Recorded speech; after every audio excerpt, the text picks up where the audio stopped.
नहीं है। अरे भाई पूजा करना तो हम लोग सब लोग पूजा पाठ करने वाले लोग हैं। अगर आप बताओगे पूजा करना है, ये बताइए, ये कौन सा नहीं, ये राजनीति तो क्या है? पीएम ने जो कहा है, देखिए अंजना जी विपक्ष की समस्या क्या है? क्या? विपक्ष की सबसे बड़ी समस्या ये है, विपक्ष राम विरोधी नहीं है, लेकिन प्रॉब्लम मोदी जी से है। अगर मोदी कह देंगे कि दीप जलाओ तो बिल्कुल नहीं जलाएंगे। अगर मोदी कह देंगे कि आप सूरज पूरब से निकलता है तो सारा विपक्ष कहेगा कि नहीं साहब सूरज पश्चिम से निकलता है। और फिर भी किसी ने, आप जैसे वरिष्ठ पत्रकार ने कह दिया कि नहीं साहब सूरज पश्चिम से नहीं निकलता, तो ये लोग कहना शुरू कर देंगे, हमारे बहुत से ऐसे नेता हैं जो कहना शुरू कर देंगे साहब पूरा भी धन नहीं है। तो कुल मिला के नरेंद्र मोदी जो कहेंगे उसका विरोध करना है, ठीक है, उसका विरोध करना है। तो सवाल इस बात का, मैं हमेशा एक बात कहता हूँ, विपक्ष के सभी नेताओं से कहता हूँ कि आप देश के प्रधानमंत्री का समर्थन करें ना करें, उनके फैसलों की आलोचना करें।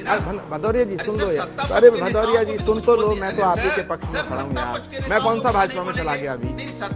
अभी मतलब जाने वाले हैं क्या? अरे सुनो अनुराग जी, सुनो तो सही। अनुराग जी सुनिए ना, काहे को झगड़ा कर रहे हो? देखिए हमारे गाँव में, आपके गाँव में, हम सब, हमारी सबकी पृष्ठभूमि गाँव की है। गाँव में ये कहा जाता है, अगर किसी पड़ोस के घर में, छोड़िए जो शत्रु के घर भी अगर खुशी हो तो भी खुशी मनाओ। ये तो भारत का उत्सव है, ये तो भारत के गौरव का दिन है। भगवान श्री राम भारत की आत्मा है महाराज, और आप भी कह रहे हैं कि प्रभु श्री राम आपकी आस्था के तो है। मैं ऐसा कह रहा हूँ, मैं ऐसा कहना चाहता हूँ कि इस शुभ अवसर पर जब इकबाल अंसारी खुशी मना रहे हैं, हम सबको खुशी मनाना चाहिए। और भारत के प्रधानमंत्री भारत के हैं, वो कोई भाजपा के थोड़े ही हैं। अगर प्रधानमंत्री भारत के कोई अच्छी बात कह रहे हैं तो उसका समर्थन किया जाए, और प्रधानमंत्री अगर कोई फैसला ऐसा ले रहे हैं जो गलत है तो उसकी आलोचना की जाए, यही लोकतंत्र है। लेकिन प्रॉब्लम ये हो गई है कि जो नरेंद्र मोदी कह दे उसका विरोध करो, जो नरेंद्र मोदी कर दे उसका विरोध करो। ऐसे तो विपक्ष भी नहीं चलेगा, नापक चलेगा। सुन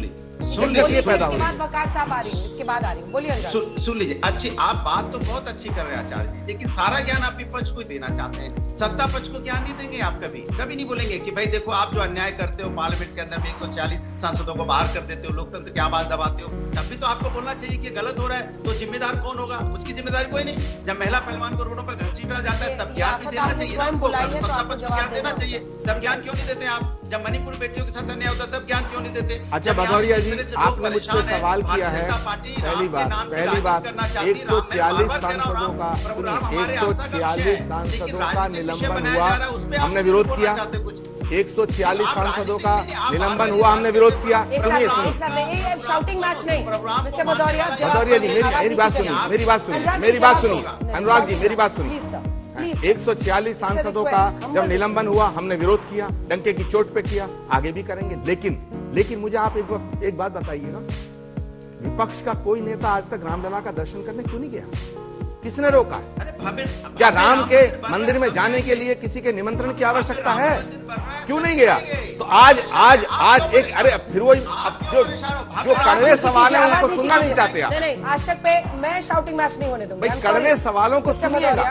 wait for your turn please sir. भगवान राम, वो पूरा करें। राम के दरबार का चित्र भारत के संविधान पे अंकित है, भारत के संविधान पे अंकित है। सुप्रीम कोर्ट के चीफ जस्टिस के सामने लिखा है यतो धर्मस्तु ततो जया, हाँ धर्म है वहीं जय है। तो प्रॉब्लम कहाँ है? धर्म निरपेक्षता का अर्थ ये नहीं है कि सिर्फ एक हिंदुओं की आस्था पर ठेस पहुंचाई जाए। भगवान राम का मंदिर अगर बन रहा है भदौरिया जी, उसका स्वागत करना चाहिए। भारत के हिंदू मुसलमानों को मिलकर स्वागत करना चाहिए। यही भारत की एकता की शक्ति है, यही भारत की एकता और अखंडता की पहचान है। अब जवाब दीजिए अनुराग जी, बीच में चिल्ला शाउटिंग मैच समझ में नहीं आ रहा आप बोलना क्या चाहते हैं। मैं तो कह रहा हूँ प्रोग्राम का मंदिर बनेगा, प्रोग्राम बुलाएंगे, सभी लोग जाएंगे। आप चिल्ला क्यों रहे? मुझे ये नहीं समझ में आया, क्यों चीख पड़े, चिल्ला पड़े? इसलिए मुझे डर लगता है कि भारतीय जनता पार्टी राजनीति कर रही है। अरे प्रभु राम के नाम पे चिल्लाना क्यों? सभी जाएंगे दर्शन करने, आपके कहने से थोड़ी होगा, या किसी भारतीय जनता पार्टी के नेता के कहने से होगा। अरे जो प्रभु राम तो सभी के हैं, इसके लिए चीखने चिल्लाने की क्या जरूरत है? मुझे नहीं समझ में आया। नहीं, प्रभु राम सभी के हैं। जवाब सुनिए, प्रभु राम सभी के हैं, रामचरितमानस सभी का है, रामायण सभी का है। आपके राष्ट्रीय महामंत्री स्वामी प्रसाद मौर्य कहते हैं रामचरितमानस को फाड़ दो, पन्ने फाड़ दो, जला दो। तुलसीदास पागल था, आपने विरोध क्यों नहीं किया? मैं बोलूं, आपने विरोध क्यों नहीं किया? आपको विरोध करना चाहिए। सुने, हमारी समाजवादी पार्टी ऐसे वक्तव्य के साथ कभी खड़ी नहीं होती है, लेकिन भारतीय जनता पार्टी को पलट के पूछ लूंगा। आपकी पार्टी की सांसद डिम्पल यादव जी ने कहा स्वामी प्रसाद मौर्य का बयान गलत है।